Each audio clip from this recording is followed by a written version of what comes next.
I considered making a video going over all my favorite hip-hop albums of 2021, and there was no shortage of great music for such a list. Tyler, Little Sims, JPEG Mafia, Armand Hammer, Backwash, just to name a few of my favorite releases last year had to offer. But there was one album that was so transcendent, so impactful, so special that I decided to abolish the year-end list altogether. When you get the chance, also please follow the Instagram if you haven't already. It would mean a lot because all of the high quality collage art you see on the thumbnails, along with other artwork, goes on there. That album that I'm talking about is Injury Reserve's fourth full-length project, By the Time I Get to Phoenix, a magnum opus that pushes hip-hop forward, far past the point of no return. When an album like this is made, it cannot be unmade, and the effects will be felt for as long as neurons still fire inside our precious little heads. This documentary is lovingly dedicated to the memory, legacy and life of Jordan Alexander Groggs. Thank you all for that you have given to us, your humble fans, and may you rest in peace. The video you are about to watch is an analysis of Injury Reserve's 2021 studio masterpiece. Because the writer of this video is a long-time fan of the band and actually has a quasi-interesting history with them going back several years, please forgive anything which seems like a digression from the main goal. First, a little bit of background. Injury Reserve is a hip-hop trio from the city of Phoenix, Arizona. They formed in 2013 and are composed of producer Parker Corey, rapper Ritchie with a T, and rapper stepper J. Groggs. They made their debut with the 2015 mixtape Live from the Dentist Office, followed up quickly at the end of 2016 with their breakout project Floss. Through these releases, they made a name for themselves as one of the most exciting hip-hop groups around, not to mention incredibly versatile. 2019 saw the release of their self-titled debut album through the major label subsidiary Loma Vista. It was a well-received record, but didn't earn quite the rapturous acclaim that the previous two full-lengths did. Recent interviews, now that the group has severed itself from Loma Vista, revealed that they were deeply unhappy while making that album, and that they are much more pleased when they can independently make exactly what they want without needing to worry about what's in it for the A&R guy or the talentless suits in the conference room. On June the 29th, 2020, Groggs passed away at the age of 32. This loss sent shockwaves throughout the hip-hop community. Groggs was and remains a diamond in the rough, coming up as a major talent in a city that, as per the band's own admission, has no rap scene. Phoenix, Arizona has produced no popular hip-hop artists of which so to speak, until the day that Parker, Ritchie and Groggs came together to leave their indelible mark and set into motion an unbelievable trajectory. All this is to say that Injury Reserve never made sense, and they still kind of don't. Man, we look like rap Weezer, Ritchie once quipped in an early track. 3 more mismatched looking human beings could not possibly be put together. They could just as easily be chess champions, school teachers, medical students or accountants at first glance, and yet these are the 3 people who on their most recent album pushed the genre to places I don't think it's ever been before. There is simply no musical act that shares a parallel with Injury Reserve, and it's why they deserve their own video, now more than ever. Without further ado, barring a couple further digressions to come, look, they're interesting, I promise. Regal State proudly presents a full album analysis of By the Time I Get to Phoenix by Injury Reserve. Immediately, Phoenix is a standout in the group's discography for about a dozen different reasons. The chief among them is sonic and stylistic leap of faith taken across all of this album's songs. If you're expecting a banger akin to All This Money or Jailbreak the Tesla, nothing on this album even comes close to achieving such straightforward, hard-hitting bliss. The album's palette was heavily inspired by a performance the band gave in the back of an Italian restaurant in Stockholm towards the end of a European tour. When they rolled up and realized that the venue they were expecting was, well, not really a venue, they decided to go off into more improvisational territory. Parker flipped a glitched out sample of Black Country New Road's excellent Athens, France single, a beat he'd apparently been sitting on for months, and Ritchie unleashed a vocal purge of hooks and bars. The rest, as they say, is history. This performance formed the basis of the song Superman Dad and pushed Ritchie, Groggs and Parker down a trajectory of avant-garde hip-hop that Loma Vista had no interest in releasing when it was all said and done. Whereas Groggs passed away before he had a chance to record more than a handful of verses for the album, Ritchie and Parker have taken great care to ensure fans and critics know that he was just as instrumental to the album's songwriting and production process.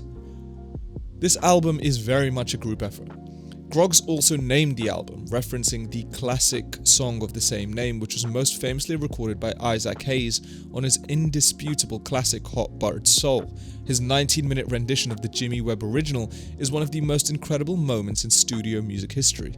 It's just one of those albums that needs to be heard by everybody, and the fact that Phoenix-based Injury Reserve titled their album after it aligns with that lineage is just amazing. It might even be said that this album will do for hip-hop what Hot Buttered Soul did for soul music. Look, time will tell, but that's my prediction. There are a number of unusual musical and vocal guests on this album as well. Rapper Z Loopers, producer Jam City, indie artist Body Meat, Black MIDI drummer Morgan Simpson, and underground LA legend Zero all lend their hands to this record and help usher it into chaotic euphoria. In addition to the earlier mentioned Black Country New Road sample, these guys are redefining what it means to be a crate digger with some of these other samples. Tracks from Brian Eno, Shellac, Black MIDI, The Fall, and King Crimson form a bulk of the sound sources on a lot of this record's beats, if you can even really call them beats. They feel like more living, breathing compositions. They are the least beat-like beats we've heard from Parker yet, and they really prove that he should be considered one of the greatest of today's current active producers. There's a ridiculous amount of thematic and conceptual content on display on this record, which I will certainly be getting into much greater depth for each track. Very broadly speaking, some of the album's themes include what seems like a response to the difficulties of working on a major label, finding hope in a horrifying world, and challenging one's instincts. As always, I need to mention that this interpretation is just the interpretation of, look, one person only. It's not the sole correct view, it's merely a thoughtful critique and well-researched opinion. In fact, I'm sure that Parker and Ritchie would tell me I got it all wrong if they had the chance. Still, we invite discussion from those who took away different messages and themes from this album, so please let us know what you thought about it in the comment section.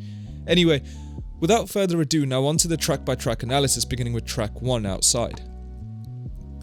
I make my presence felt, and OG once told me, tie a rope around his neck cause you gotta give people enough room to hang themselves. Like many classic hip-hop albums, By the Time I Get to Phoenix opens with a sample. Outside begins with a snippet of a 2015 rap battle between Dot and Bill Collector, with Dot's prophetic words taking center stage. At 6 minutes, Outside is an expansive, important opening song for this album. Rap battles tend to be emotionally charged experiences for all involved, and it is ostensibly one of the few avenues in hip-hop where merit and skill truly reign supreme. Once Ritchie's verse starts, he matches that energy perfectly, except he does not seem to be using his pen to deride an opposing rapper standing side stage. No, I believe Outside is a rap battle verse aimed at the structure of the music industry itself. Ritchie's verse and spoken word outro is performed almost like a dramatic monologue, his delivery speeding up and slowing down to emphasize certain phrases and components. He narrates a situation in which he, or an artist inspired by his own experiences, is frustrated by polite disagreements about his music with slick haircuts in boardrooms. I've been talking to him kindly, he asserts, indicating that he is not the problem with which he has soured the business relationship. I came in a little too sharp, oh you ain't like that, you ain't like when I come in all wild, he says, making a smart reference to the sort of note a label exec might half-attentively give to a vocalist. Really though, Ritchie is likely pointing out that his confidence in the Injury Reserve vision has time and time again been misread as ungratefulness, anger, and even rage. He has tried to assert himself calmly, and the Pinheads in expensive suits want Injury Reserve to compromise its sounds to appeal to a wider demographic. And by wider demographic, I mean pasty preteens with TikTok and Reddit accounts. I should briefly mention the name of the song, which I think is itself a reference to being an outsider and producing outsider art. If Injury Reserve's self-titled album was what it sounds like when they are inside the major label machine, this is the exact opposite, and naming the opening track Outside is a meaningful statement of intent to which it is worth drawing attention to. The song's spoken word outro begins with Ritchie quoting Psalms 23:4, hinting that he will not fear the evil which possesses control over the LA multimedia industrial complex. He then ties up the themes of the song by assuring the other party that there is no agree to disagree, no compromise, no happy medium. This is Injury Reserve. This is the product of Ritchie, Groggs and Parker. Take it or leave it.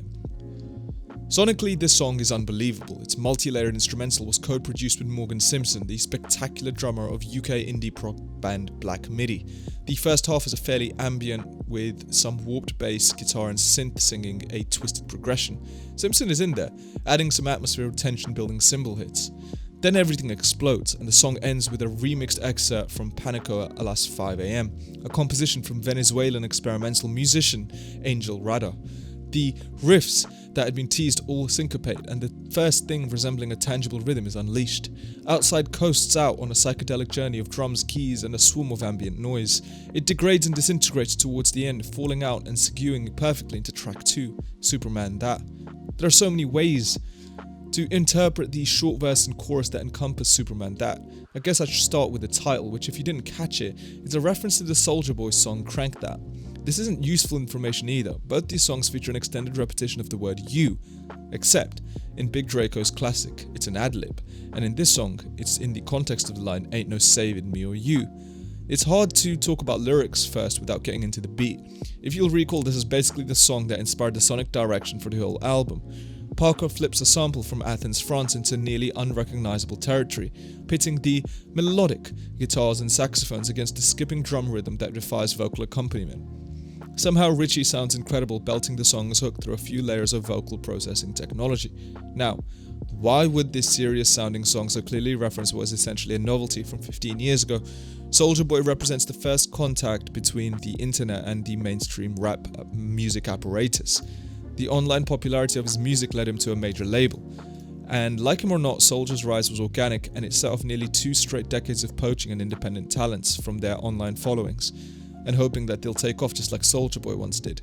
After all, Crank That occupied the #1 spot on the Billboard 100 for almost 2 months in a row. Injury Reserve is part of a trend that dates back to a song which is now commonly heard at wedding receptions and bar mitzvahs, sandwiched in between the Cupid Shuffle and Despacito. Like Soulja Boy, they took off online through organic word of mouth, fan-generated excitement. Like many rap institutions before, Injury Reserve took a chance with a major label as independents, only to find that the label didn't want to sign an act who intended to challenge the entire framework of hip-hop as they know it. They probably just wanted another All This Money or Jailbreak the Tesla. I can feel it in my bones. Man, they stripped what they own. Feels like it could be a line about everyone before them who got chewed up by the system. Some succeed at the cost of ownership of their own final product, hoping the deal will bring them fame and wealth. Most who give up that power walk away empty-handed. You can keep what you stitch until they peep, now you reap what you sow is a line which has 2 meanings to me. If the you being addressed is a label rep, Ritchie may be telling that person to shove their compromises and happy medium somewhere unpleasant.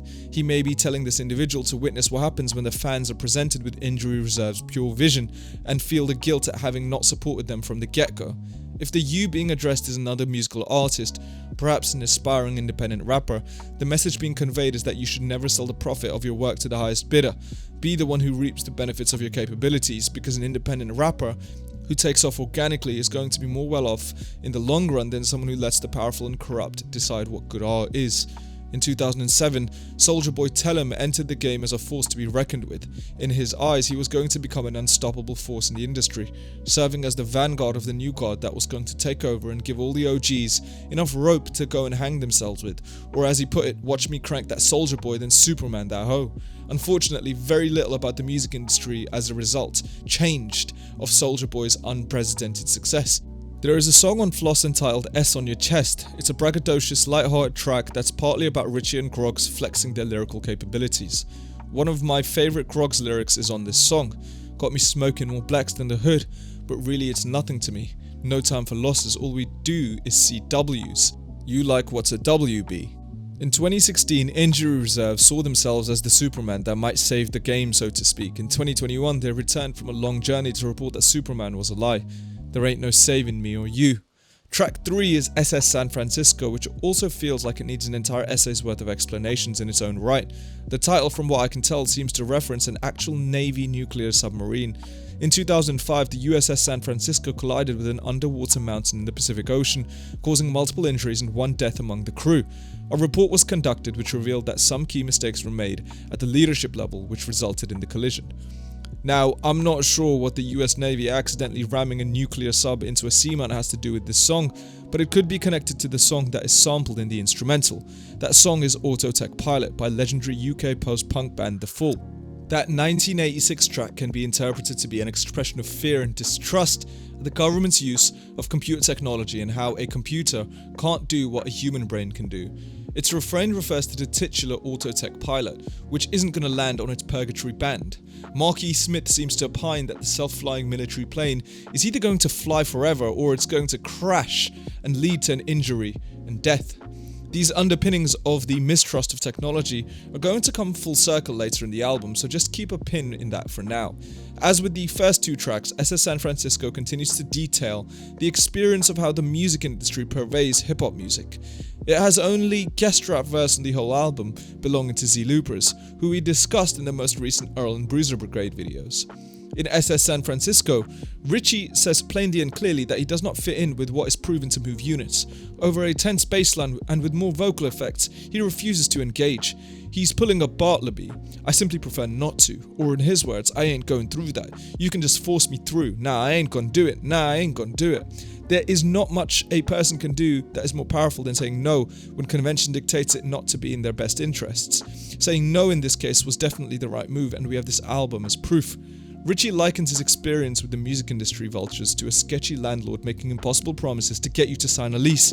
Someone who stands to make money off you, who will in all likelihood say and do anything they can reasonably in order to collect that reward. Sometimes unreasonably, to be honest.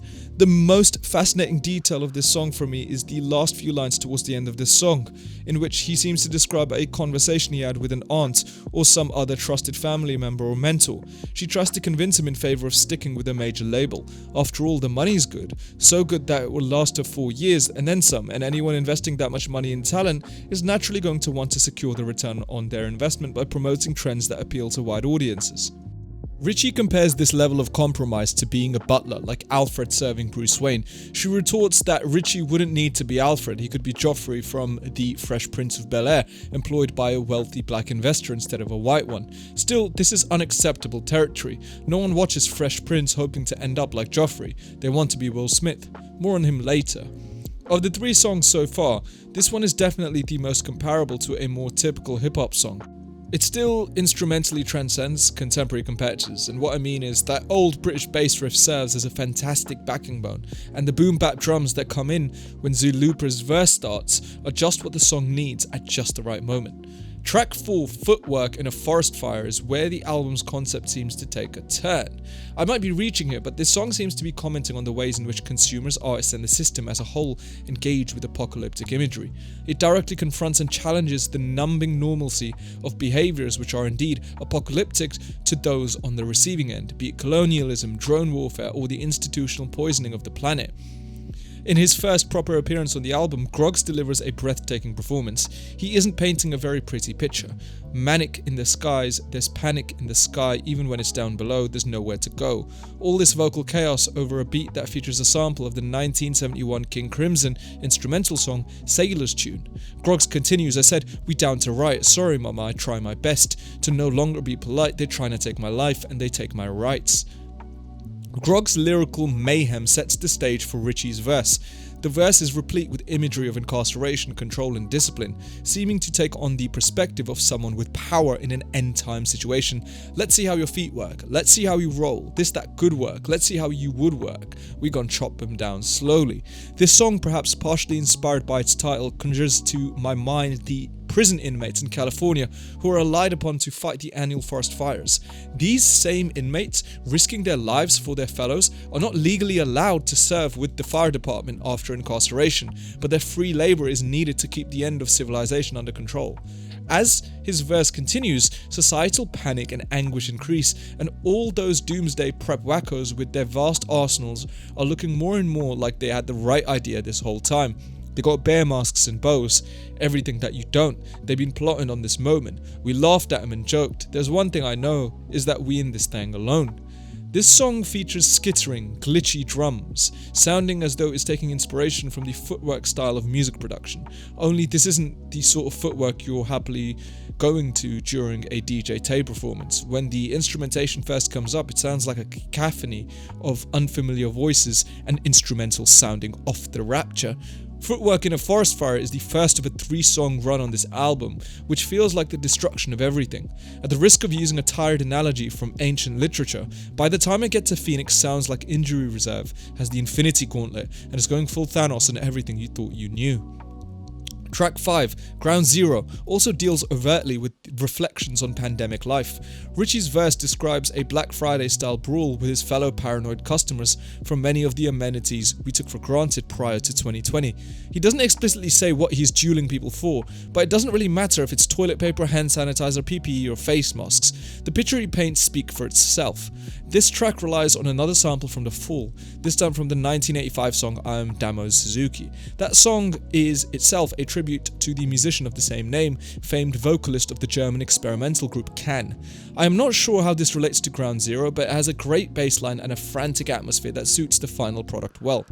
There are many ways to write about pandemic life, but I cannot say that I have yet heard someone use the language of sneakerheads and hypebeasts and apply it to the pandemic era's life-saving amenities.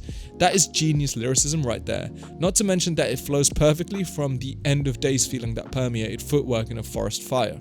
Overall, Ground Zero, being one of the album's shorter tracks, does not seem to convey much more to this analysis than what has already been said, besides its motifs crest with the next song, after which we will take a short interlude. That song is track 6, Smoke Don't Clear. Like Ground Zero, Smoke Don't Clear features additional production from experimental artist Body Meat. Of all the songs on Phoenix, this one is the most percussive and frightening. If the previous 2 tracks were the descent into madness, Smoke Don't Clear is the madness becoming the status quo. It's entire generations of children born and raised under a post-apocalyptic hell world gone mad. Lyrically, the song embodies the mindset of cruel individualism, clinging to the myth of bootstrap lifting even while the planet burns. The smoke never clear, strap up your own boots, it's all uphill from here, he says, repeating it like a mantra. We hear it every day, don't we? The world is literally and figuratively on fire, all while the lies that keep the system afloat grow all the more brazen. Additionally, these lyrics work metaphorically in relation to the arguable subject of the first 3 songs. The pathway forward for Injury Reserve is unclear at this point. The band has admitted as much in recent interviews. They now know from recent experience how unreliable and murky the music industry is, and are perfectly content to bootstrap themselves up the hill while the world burns, so as long as their creations remain pure and as intended. So at this point, let's take a quick pause. Feel free, to skip ahead if you like, but I felt it important to include right here. 6 songs into the album, we're looking at a record that is thus far partially a response to the restrictions and constrictions of major label hip-hop production, and partially commentary on American life during the pandemic. It's a complicated, extraordinary album, and one that I was excited to see translated into a live performance. On November the 7th, 2021 in Seattle, Washington, I saw Injury Reserve perform live for the 3rd time in my life. Obviously, it was my first time seeing them since Groggs passed, and I was expecting it to be emotionally stirring as an event can be. Slauson Malone was the opening act, so shout out to him. We'll probably put out a video about his work one of these days, so don't sleep on Mr. Malone. As part of their By the Time I Get touring tour, Parker and Ritchie performed this album from beginning to end, and then did a handful of hits from their first 3 major projects. Hearing the live interpretations of these songs absolutely solidified in my mind that Phoenix is a special work of art. There were some amazing lights, strobes, and smoke effects, but it was very tasteful and worked perfectly in conversation with the noisy, abrasive music being performed. Also, the mosh pit during Superman That was fantastic. But the reason I mentioned this performance is that while they were playing Smoke Don't Clear, they, of course, included a huge cloud of stage smoke as part of the on-stage effects. The smoke became so thick that it actually set off the smoke detectors in the venue before they could get to the next song. The alarms went off, everyone was asked to leave the building until the fire services could arrive. Yes, an entire crowd of amped up hip-hop fans waited outside on a cold November night in Seattle for about 20 minutes while the fire department worked to clear the smoke from the venue. Thankfully, the unfortunate experience did not sour any hype or love from the audience. If anything, we all came back into that crowd even more excited to reciprocate the music's intangible energy back to its creators. And having spent a lot of time in concert crowds in my day, I was actually sort of grateful for the breath of fresh air this allowed. Ritchie and Parker handled the setback with grace and gratitude, and they finished their set strong. I hope it's not the last time I see them live. If you were to pull up your American streaming service or online shopping tool of choice, there's probably a grouping of products on the main page that is labeled Top Picks for You. This is what the algorithm thinks you want to hear, buy, watch, or eat. But what happens when you die? Somewhere deep within the confounding mechanisms of content, top picks are still being generated for you. The only problem is that you'll never be able to engage with those picks. You won't be able to reward or punish the algorithm for recommending Josh Groban or Jessica Alba or Swiss cheese. No shade on any of those. But because you're no longer a part of the material world as you know it, you're not affected by it. This conundrum of a head screw is the basis of track 7, Top Picks for You. The point is, in this album, it's where it becomes really difficult to really not strongly consider Groggs' absence. The song was decidedly not written with Groggs in mind, having been completed before his passing, but it does take on a different air under the circumstances. Ritchie describes in what might be his most ingenious and conceptual set of lyrics yet what it means to grieve for someone in today's time, when reminders like Instagram photos and Netflix suggestions can linger for decades. This might be best summed up in this line: your patterns still in place, algorithms still in action. As I scroll through, I see a piece of you still reacting. As I drove through, I still seen pieces on the street of glass still immortalized from the things that happened. Like the rest of these songs, it isn't about just the surface level interpretation though. This album wants its listeners to do the extra work and put pieces together that aren't spelled out. In this case, you cannot think about the impact of an account holder's death on a digital subscription without also considering the stranglehold such subscriptions have on consumers' taste, attention, and precious time. I mean, what are the top picks for you? Is it something you actually want? Why does the algorithm think or know that you want it? Top Picks for You is one of the most emotionally resonant songs on the album, and a big part of selling that emotion is the wild ambient score that backs this up. This one was co-produced with Jam City and Sad Pony, two experienced producers who have worked with both trailblazing indie artists and mainstream A-listers. What this trio of mad lads conjured up sounds like Kid A having a dream about Yeezus, aka exactly how a song which ponders death in the age of TikTok should sound. Let's move right along to something more upbeat, shall we? Wild Wild West is a song about the internet and the facets of digital life, which many of us do not think about, from the presence of minerals in smart devices to the magnitude of the web's evolution in a fraction of a lifetime. This is the second song on the album that directly mentions a Will Smith venture by name, and this one even name drops the actor, though Ritchie alters the name to Willie Smith. So what is this unusual song about, with its references to 5G cell phone towers, Inspector Gadget, and Nicki Minaj's Monsterverse? The band describes its sonic and lyrical approach as schizoanalytic, which opens a can of worms that I'm just going to suggest you take a look at if you so feel inclined. It's on you. It's an incredibly complicated philosophical and psychological approach that I couldn't even begin to do justice here, but you don't really have to know what it means to feel its applicability in this song's context. One of the easiest grasping points in the lyrics is the comparison of high-speed internet to a gun. One click can let him have it. This union of digital and analog technology is strengthened by references laced throughout. For example, Wild Wild West was a critically panned film that used steampunk aesthetics, bringing together contemporary and current modes of being into one ghastly tale. Inspector Gadget is a cyborg cop with devices in his body that are supposed to enhance his capabilities. What does this all mean? As we all know, the internet can be a dangerous place. In many ways, it is still the Wild Wild West of media, and the status quo is needing to adapt itself to the internet's capabilities with increasing constancy and rapidity. It's rigid, but it's still growing and evolving in ways none of us can foresee. All that we know is that it's useful, often dangerous, and that a mindset of manifest destiny prevails. This song is like a transhumanist fever dream. It's made all the more ominous with its sample of The End of Radio by beloved post-hardcore band Shellac. "Can you hear me now? Is this thing on?" asks vocalist Steve Albini, who was singing in that song from the perspective of a lone radio DJ following the nuclear apocalypse. In this way, it feels like Injury Reserve is commenting on current social technologies, putting radio out of its misery, something which feels increasingly close to reality. Before moving on, I wanted to share this excerpt of a long statement Albini shared in regards to his song. "It just seems like radio, which began as a scientific or military exercise, became all these other different things, staircased throughout society, and each one of those steps has eventually been kicked out from under it. But radio still exists, everyone still has radio, every car still has a radio." Track 9, Postpostpartum, investigates the contradictory nature of mentorship and advisorship in a fundamentally individualistic capitalist system.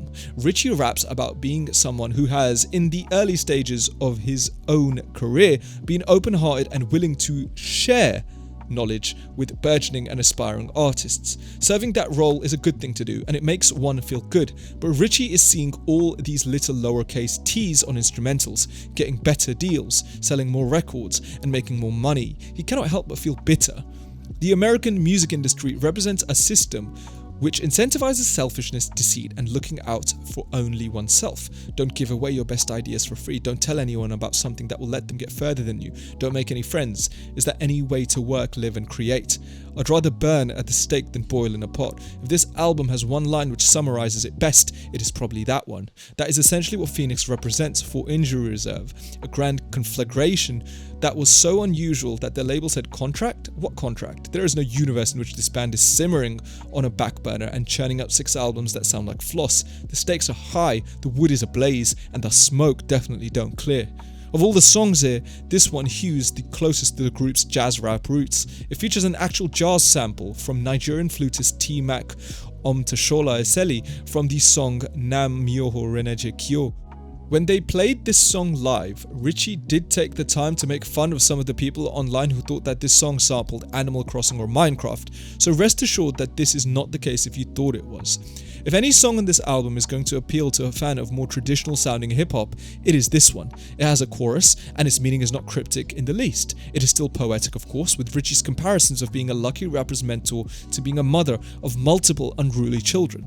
His wordplay is truly one of a kind.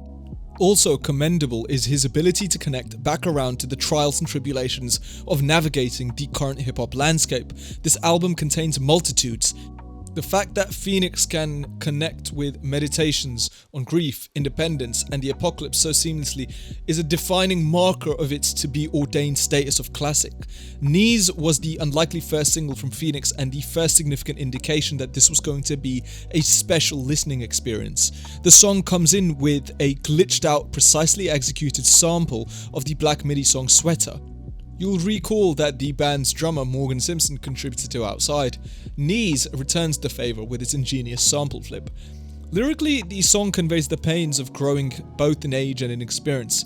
It reflects on the mistakes of yesteryear, essentially living in that space for its intoxicating 5 minutes. The main lyrical motif is, "My knees hurt when I grow, and that's a tough pill to swallow because I'm not getting taller." The knee pain being described can be taken as a literal consequence of the unstoppable passage of time, and as a metaphor in reference to painful lessons learned as a necessary condition of living life. As much as I love Ritchie's verse on this song, I have to shine the spotlight on Groggs, who laid down one of the most personal and revealing verses ever on this song. He reflected on his unhealthy relationship with alcohol quite a bit throughout his discography, but his verse on Knees captures the pain of addiction with a harsher, darker dose of reality than ever before. He talks about the effects alcohol has had on his physical appearance, but he doesn't shy away from how hurt he feels when a family member makes a frank remark about said appearance. He presents the pain as an inescapable cycle. The pain he causes himself and others inspires him to confront his addiction, only for him to doubt his own conviction almost immediately. Okay, this one is my last one. Probably said that about the last one. Probably gonna say that about the next two. Well, At least my dreads grew. He sweeps the problem under the rug instead, seeking solace in a more surface level pleasure. It's not easy having this be the last verse we are ever likely to hear from Stepper J. Groggs. Throughout his career, he conveyed a lot of pain and regret in his lyrics, but he also was a confident optimist with incredible skill and wit behind the mic. That confident optimism remains even in the last verse, as Groggs closes it out by profoundly displaying his dreadlocks, shining brightly and beautifully in the face of all which threatens to become a problem. Knees was a difficult song to take in when it first came out, and it remains a puzzling, obtuse number. It is also the emotional and spiritual heart of this album, and it would be incomplete without it. The idea that getting old sucks and the truth hurts are not new concepts in music, but Ritchie and Groggs ruminate on these concepts in ways I've never heard before. Before we get to the last song and the conclusion, I wanted to share one more brief story about Injury Reserve. April 19th, 2017 was the first time I saw them perform live. I believe it was their first performance in Seattle just a few months after they'd released Floss into an unsuspecting world.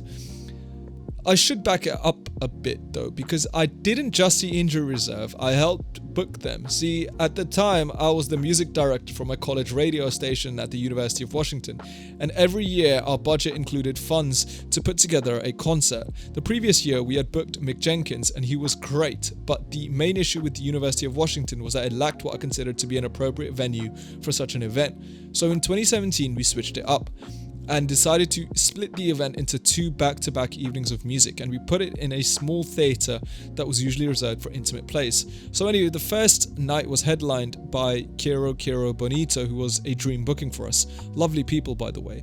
And the second night was headlined by Injury Reserve, with an opening set from R.A.P. Ferreira, then going by Milo. From what I recall, Ritchie, Parker and Groggs were all incredibly kind and easy to work with, even as they realised that the venue at which they'd be performing was not at all set up for an energetic hip-hop performance. Despite the fact that the UW's ethnic cultural theatre is not nearly loud nor big enough to accommodate bangers like All This Money, What's Goody and TTK TV, the trio still put on a fantastic high-velocity show, and seeing other fellow fans in the audience have such an incredible time seeing them perform was a reward in and of itself. I have a lot of strange memories from that evening. I remember Ritchie talking to a colleague of mine about how he was really enjoying Designer. Maybe Ritchie still is a Designer fan, who knows. Overall, what I remember most though was the beautiful relationship that these 3 guys had together and with the fans. When I saw them in 2021, that sense of camaraderie and unity was amplified. Injury Reserve never made sense, and now they make less sense than they ever did.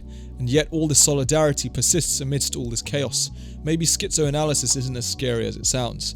By Storm is the album's wistful, albeit depressing final statement. It relies heavily on a sample from Brian Eno's Here Come the Warm Jets, itself the last song on his classic 1974 album of the same name. That song's full-hearted guitar sound lends itself to imaginings of a world far greater than this one, and that sense of hope and wonder is inherently baked into By Storm. However, the lyrics are largely a meditation on the endless constancy of death and tragedy that defines modern American life. It rains, it pours, but damn man, it's really boring. It's an endless deluge of premature farewells, a downpour of suffering that even more tragically is preventable. This song is as much about the loss of Groggs as it is about the loss of other people close to Ritchie. Equally, it's not about Groggs or Ritchie at all, but about you, me, all of us, and everyone we know and love, and even everyone we don't know or we hate. We just never stop seeing these people in pain. By Storm drives home that Phoenix is in part about confronting a cold, violent real world and not having been adequately prepared by others to thrive within it. Ritchie and Groggs made hip-hop music in a city whose country sheriff, Joe Arpaio, committed unspeakable acts of cruelty for multiple decades. He operated a concentration camp for inmates and immigrants in the desert, and that's just a speck of dust in the history of the cruelty of the American authority. This final song on this final-sounding album asks the question, how much more can we take of this? It does not offer an answer. The storm just grows in ferocity, and the rain just falls harder and harder every day. On Isaac Hayes' 19-minute rendition of By the Time I Get to Phoenix, Phoenix doesn't represent a destination so much as it represents a stop along the journey.